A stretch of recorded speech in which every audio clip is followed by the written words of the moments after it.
Since the fight against ISIS began, the U.S. and its allies have launched more than 12,000 strikes against the enemy. 1,500 of those have come from jets taking off from the USS Harry S. Truman. Senior Foreign Affairs correspondent Greg Palkot recently toured the aircraft carrier stationed in the Mediterranean, and he joins us live tonight with more. Good evening, Greg. Chris, in the wake of the deadly attacks in Orlando, we found the resolve of the sailors on board the USS Harry S. Truman in their fight against ISIS here in the eastern Mediterranean only strengthened. Take a look. It is a massive fighting machine. The aircraft carrier USS Harry S. Truman is 20 stories tall, 5 acres wide, carrying 75 aircraft and 5,000 sailors, all zeroing in on ISIS. We've been very successful in the missions that we've been tasked to execute throughout the Operation Inherent Resolve theater.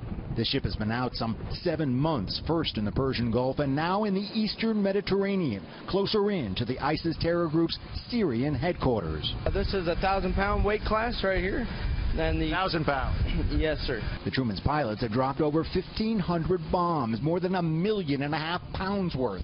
All the while, it's claimed ISIS-held territory has shrunk. The terror group has weakened. The mass shooting in Orlando, Florida, remembered here in the eastern Mediterranean. The American flag flying at half-mast on board the USS Harry S. Truman aircraft carrier. The pilots here are hitting ISIS targets in Syria and Iraq. One told me it brings it all home. One Truman pilot with that Orlando terror attack on his mind is 35-year-old Filipino immigrant and California resident Paulo Singh. He's flown 150 missions, day and night, sometimes staying aloft for 8 long hours before hitting his mark.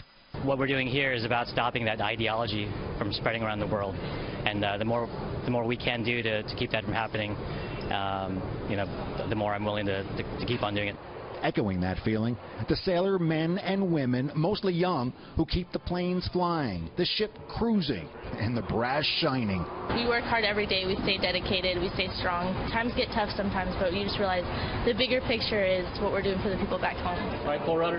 Right for rudder, aye, sir. The ship's brass rejects charges the war against ISIS has been too slow and too much from the air. They also point to terror communication and funding lines disrupted. They do admit, in part, they are buying time for fighting forces on the ground to get their act together. There are other benefits, though, to being in the eastern Mediterranean, like poking a finger in the eye of Russia, also active in the region. We definitely know that the Russians know that we're here. We operate in country.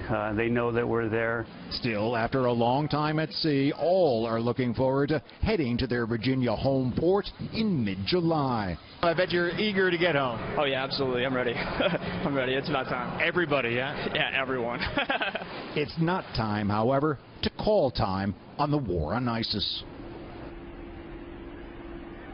In fact, the Truman now has company, also in the Mediterranean, on its way to its own anti-ISIS mission.